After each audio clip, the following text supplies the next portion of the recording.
সেটা ফিট করে দেন বসে যাবেন চেয়ার দেওয়া আছে ভাইয়া আপনারা লাগান নিচে কাটার চেষ্টা করুন এই তোমরা কথা বলছো কেন ভাইয়া আপনি চলে আসেন জায়গায় বসে চেয়ার দিতে দেখেন চেয়ার দাও চেয়ার দাও আরে চেয়ার দাও চেয়ার এটা চেয়ার দাও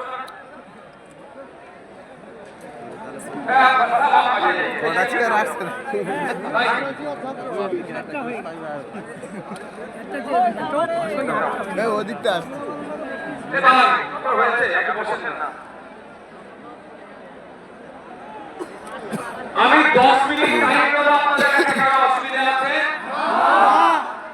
10 মিনিট ধরতে পারবেন তো আমার পূর্বেকার বক্তারা আজকে অধিকার মহাসমাবেশ নিয়ে তাদের জ্ঞান গর্ব আলোচনা করেছেন কেন আজকে আমরা শহীদ মিনারের ময়দানে এসে উপস্থিত হয়েছি আমাদের অধিকারের জন্য সেই বিষয়ে তারা দীর্ঘক্ষণ চর্চা করেছে আমি আপনাদের কিছু বলবো সাথে 2026-এর বার্তা আমরা দেব যে আগামী নির্বাচনে আমরা কি চাইছি কি করতে চাইছি সেটা এখানে যেটা হাজার হাজার মানুষ উপস্থিত হয়েছে এই বার্তা নিয়ে গিয়ে পাড়াতে পাড়াতে মহল্লাতে মহল্লাতে বুথে বুথে চায়ের দোকান থেকে শুরু করে পাড়ার লোকে যে যেখানে খেলার ময়দানে যে যেখানে দেখে এই বার্তাটা আমাদের পৌঁছে দিতে হবে আইএসএফের বার্তাকে আমাদের আইএসএফের লক্ষ্য উদ্দেশ্য কি আইএসএফের লক্ষ্য উদ্দেশ্য হচ্ছে যে সমাজ ব্যবস্থার পরিবর্তন করতে হবে এক মফস্বল এলাকার মানুষ সুন্দরবনের মানুষ দার্জিলিং এর মানুষ দিনাজপুরের মানুষ মালদার মানুষ বাঁকুড়ার মানুষ বীরভূমের মানুষ হুগলির প্রত্যন্ত গ্রামের একটি মানুষ আপনাকে ট্রিটমেন্ট করতে গিয়ে কলকাতার সরকারি হসপিটালের দ্বারস্থ হতে হবে Indian secular front alternative politics provide করছে ইন্ডিয়ান সেকুলার ফ্রন্ট কল দিচ্ছে 2026 সালে যদি আমাদেরকে আপনার সরকারে নিয়ে আসেন আমরা এই 5 বছর একটা সরকারের সময় পাই 5 বছর 5টা জেলাতে আমরা কলকাতার পিজি এনএস আর্থিক মতো এক্সট্রা হসপিটাল আমরা বানিয়ে দেব তাহলে গ্রামের মানুষকে আর শহরে উপস্থিত করতে হবে না আমরা কল দিচ্ছি আপনাদের আজকে দেখে দেখা যাবে শিক্ষা ব্যবস্থা তলানিতে চলে যাচ্ছে 2012 থেকে 2024 এই সমকালে পশ্চিমবাংলায় প্রায় 25,000 প্রাইমারি স্কুল বন্ধ হয়ে গিয়েছে আজকে আমরা এই মঞ্চ থেকে ঘোষণা দিচ্ছি শুধু বন্ধ হয়ে যাবে স্কুল বলে চালু করা নয় নতুন নতুন শিক্ষা প্রতিষ্ঠান হবে কলেজ তৈরি হবে নতুন নতুন শিক্ষা প্রতিষ্ঠান হবে কলেজ তৈরি হবে সাথে সাথে ইউনিভার্সিটিও তৈরি হবে দুর্ভাগ্য আমাদের মুর্শিদাবাদ জেলা সারা ভারতবর্ষের পিছিয়ে থাকা জেলাগুলোর মধ্যে যদি আমরা খোঁজ করি একটা জেলা পাবো মুর্শিদাবাদ জেলা সেই জেলাতে এখনো পর্যন্ত একটা ফুল প্লেজের ইউনিভার্সিটি দেখতে পাচ্ছি না আমরা শুধু মুর্শিদাবাদ জেলা নয় 10 লক্ষ 20 লক্ষ মানুষের গড়ে প্রতিটা জায়গায় আমরা সেই ইউনিভার্সিটি তৈরি করবো উচ্চ শিক্ষায় শিক্ষিত যাতে হতে পারে আমাদের সমাজের ছেলেরা তার ব্যবস্থা আমরা করবো যদি 2026 সালে বাংলার মানুষ আমাদেরকে সুযোগ দেয় আপনারা জানিয়ে রাখি আজকের রাজ্য সরকার জীবিকারিতা করছে সংখ্যালঘুদের সাথে দলিতের সাথে আদিবাসীর সাথে সেই বঞ্চনা থেকে আমরা অবসান ঘটাবো আমার यहाँ पे प्यारे हमारा सबका प्यारा बाबा साहेब अम्बेडकर जी का उनका 3rd जनरेशन प्रकाश अम्बेडकर जी ऐसे देखे हम आपको बोलना चाहते हैं बंगाल में जो भी सरकार चल रहा है सिर्फ नाम का सरकार चल रहा है आखिर में सरकार चला रहा है क्योंकि यहाँ पे 100 का रोजगार के अनुसार से 22% दलित को जॉब मिलना चाहिए लेकिन ऑफिशियल ये लोग 22% दलित को जॉब दे रहा है लेकिन उसमें से 10% असली दलित नहीं है फेक सर्टिफिकेट डाल के दलित का जहां पे ये सरकार छीनना चाहते हैं असली जो दलित है उनको जॉब मिले वही लड़ाई हम लोगों का है यहाँ पे 6% रिजर्वेशन है एससी कम्युनिटी के लिए दुख की बात है बंगाल में 1 करोड़ आदिवासी नहीं है लेकिन 1.5 करोड़ एसटी सर्टिफिकेट प्रोवाइड किया गया है। इसका मतलब ये होता है कि 6% जो है जब उसमें से असली जो जो आदिवासी है उनको नहीं मिल रहा है, उसको छोड़ के जो नॉन आदिवासी है, जो आदिवासी के जो संरक्षण है, जो रिजर्वेशन है, उसमें से लोग खा जा रहे हैं। तो हमारा मोदी जी आज यहाँ से ऐलान करना चाहते हैं, अगर हम लोग सत्ता में आएंगे 22% जो दलित के लिए जॉब है रिजर्वेशन उनको सही से मिलेगा, 6% जो आदिवासी के हैं वो मिलेगा।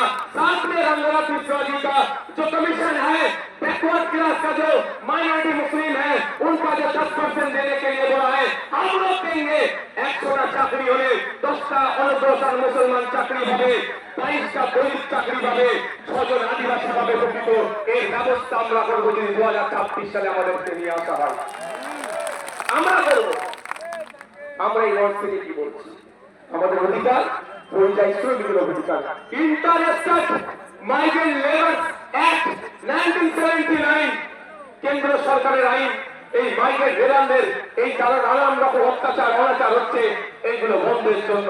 কিন্তু দুর্ভাগ্য আজকে এখানে যারা উপস্থিত হয়েছে মুর্শিদাবাদ, মালদা, দিনাজপুর রাজ্যের বিভিন্ন জায়গা থেকে এসেছেন, যাদের অনেকের বাড়ির লেবার ছেলেরা মাইগ্রেন্ট লেবার হয়ে ভিন্ন রাজ্যে কাজ করছেন, আপনাদেরকে জানানো হয়নি inter state migrant labour act 1979টা কি। ওখানে প্রত্যেকটা যে মাইগ্রেন্ট লেবার আছে তার অধিকার সুরক্ষিত আছে, কিন্তু দুর্ভাগ্য আমাদের ওই আইনে বইয়ের পাতাতে সুরক্ষিত আছে, বাস্তবে কিন্তু আমার শ্রমিকরা সুরক্ষিত নয়। তাই আপনাদের বলবো, যদি আপনারা আমাদেরকে সুযোগ দেন 2026-এর জন্য, শুধু আপনারা নয়, আপনারা বাড়ি যাবেন, বাড়ি গিয়ে মহল্লাতে, ক্লাবে, মাঠে, ময়দানে, হাজারে হাজারে বাজারে, যে বাসে ঘাটে যেখানেই যাবেন একটাই কথা যে আইএসএফ কে বা সুযোগ দেওয়া হোক, আইএসএফ এই চোর ডাকাত গুন্ডা মস্তান গুলোকে সরিয়ে দিয়ে সুস্থ সমাজ ব্যবস্থা নিয়ে আসবে।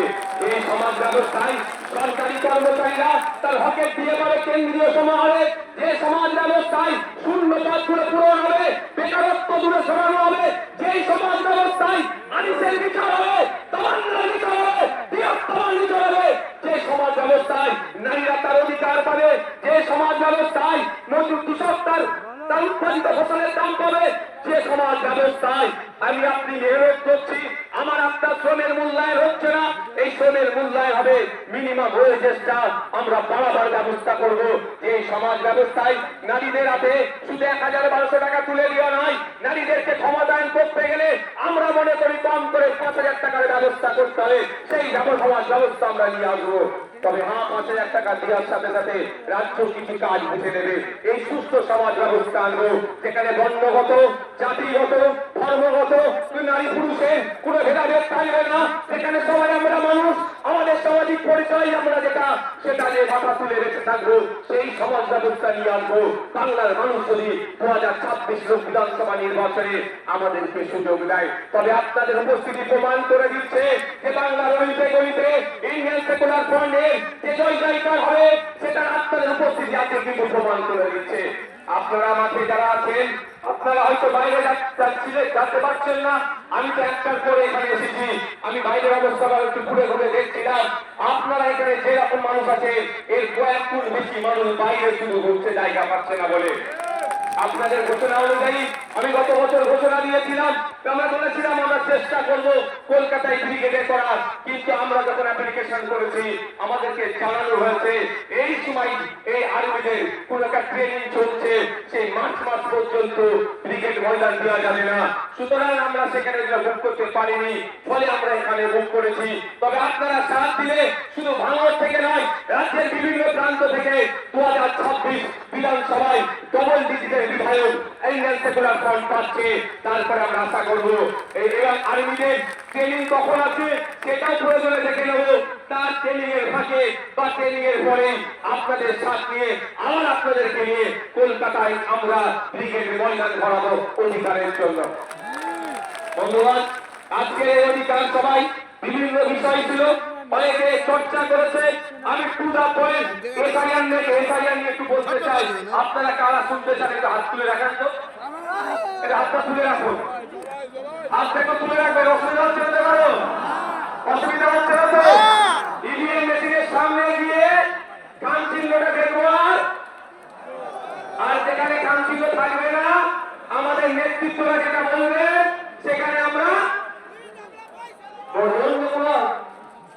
দেওয়ার দরকার নাই। আমি এসআইআর নিয়ে গুটি কয়েক কথা বলবো, বলে আমি বক্তব্য শেষ করে দেবো। আমি কথা দিয়েছিলাম শীতকালের বেলা সকাল সকাল আসুন, সকাল সকাল ছেড়ে দেবো, কথা দিয়েছিলাম তো।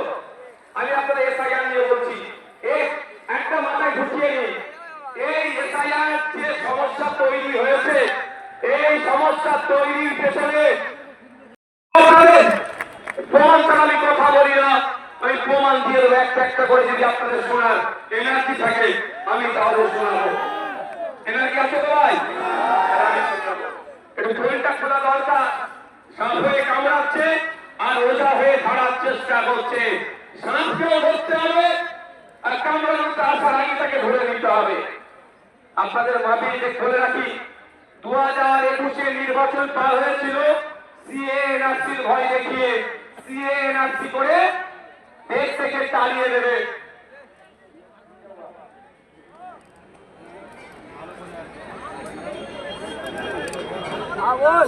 সংগ্রামী যৌথ মঞ্চে যে মঞ্চ আছে তার উপরে ছেলেরা উঠে গেছে, ভাই এই উপরে যারা উঠেছে না ভাই একদম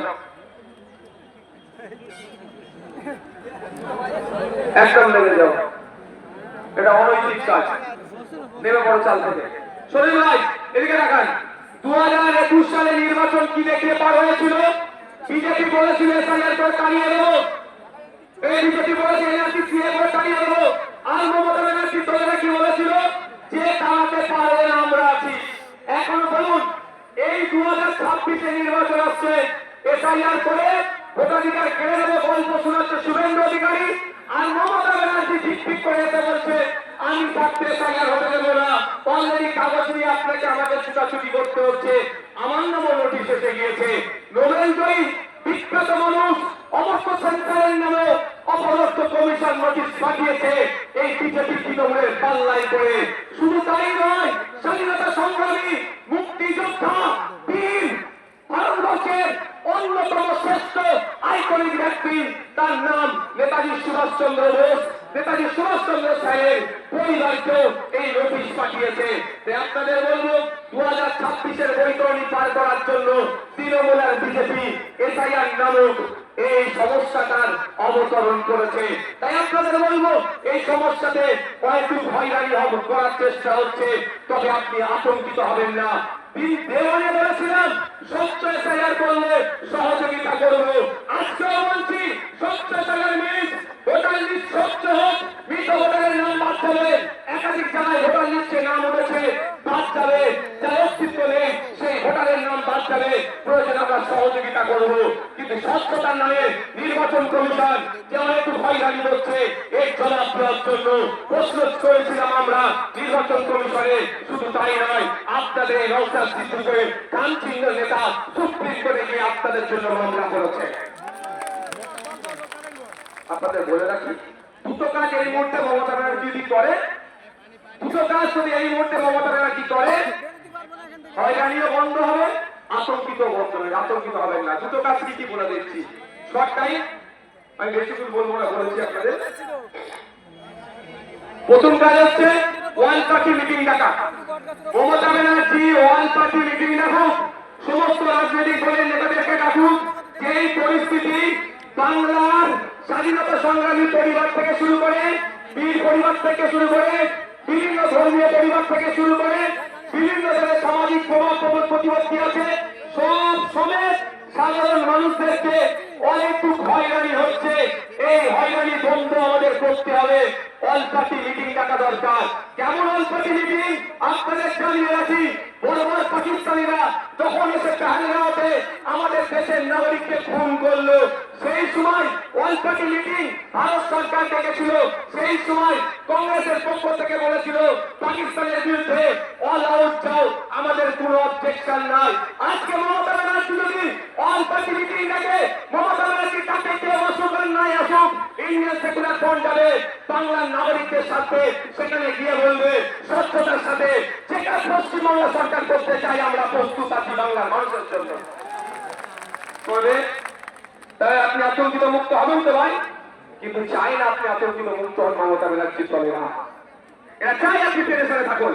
আপনি প্রেসার তাকে প্রশ্ন করতে পারবেন না, মাদ্রাসা একটু চান নেই কেন? আজকে দেখুন কলকাতায় গতকালকে খোঁজ নিয়ে দেখুন প্রায় 33 দিন এই ঠান্ডাতে তারা পড়ে আছে। আমি এরপরও আপনাদের বলছি, আমার উপরে ক্যান্ডিডেট রাগ বুঝতে পেরেছেন? ৭৭টাকে নিয়ে কিছু নয়, নওশাদকে হারাতে হবে। কারণ আমি তো এদের পয়েন্টে পয়েন্টে এদের ভুলগুলো ধরিয়ে দিই, ওই জন্য ওদের জয়েন্টে জয়েন্টে ব্যথাটা করে যায়। আমি তো বলছি আপনাকে, দেখবেন যাদের বাড়ি ফোন গেছে, ফোনের সাথে আরেকটা এক্সট্রা হিয়ারিং এর নোটিশ গেছে, হিয়ারিং এর নোটিশের সাথে আরেকটা কাগজ দিয়েছে। সেই হিয়ারিং এর নোটিশের সাথে একটা যে কাগজ দিয়েছে, সেখানে 13টা ডকুমেন্টসের কথা বলা হচ্ছে। যাদেরকে হিয়ারিং এ ডাকা হচ্ছে, এই 13টা ডকুমেন্টসের মধ্যে কোনো একটা ডকুমেন্ট সাবমিট করলে তার হিয়ারিংটা সে পজিটিভ হয়ে যাবে, অর্থাৎ তার অসুবিধা হবে না। এটা বলছো তো? আচ্ছা, আমরা এই এসআইআর নিয়ে এত দুটো মেনলি সমস্যার সম্মুখীন হতে হচ্ছে আমাদের। একটা, টাইম লস হচ্ছে, দাঁড়াতে হচ্ছে, অব্যবস্থা। ওখানে এই গেটের ওখান থেকে সরে যাও, গেটের ওখান থেকে সরে যাও, গেট থেকে সরে যাও, দেখতে পাচ্ছি এই সবার উপরে উঠে বসো, নিচে বসে বসো। দুটো জিনিস হচ্ছে তো ভাই, একটা কি আমার অযথা টাইম দিতে হচ্ছে, ওখানে অব্যবস্থা, ওখানে ঠিকঠাক ব্যবস্থা আমরা পাচ্ছি না, ঘন্টার পর ঘন্টা লাইনে গিয়ে দাঁড়াতে হচ্ছে। দ্বিতীয় হচ্ছে আমি আতঙ্কিত, তাই তো ভাই, যে আমার কি হবে। কিন্তু এই 13টা ডকুমেন্টসের মধ্যে যদি কারো একটা ডকুমেন্টস থাকে, সে আতঙ্ক মুক্ত। আমি ঠিক কথা বলছি তো ভাই? আমি ভাই আতঙ্কিত নেই, আমার আমার নোটিশ পাঠিয়েছে বলে। কেন জানুন তো? আর্টিকেল 326, আমার ভোটদানের স্বাধীনতা। 18 বছরের ঊর্ধ্বে হলে আর ভোট দিতে পারবো, আমি বাড়িতে লাগবো, আমার এটাকে কেড়ে দিতে পারবে না। কারো আশীর্বাদে যেমন কেউ অন্যায় ভাবে রাখতে পারবে না, কারো অভিশাপে কেউ অন্যায় ভাবে কেড়ে দিতে পারবে না। যাক, আমি আপনাদের বলি, এই নোটিশের 6 নম্বর পয়েন্টে দেখুন কি লেখা আছে। 6 নম্বর বলা হচ্ছে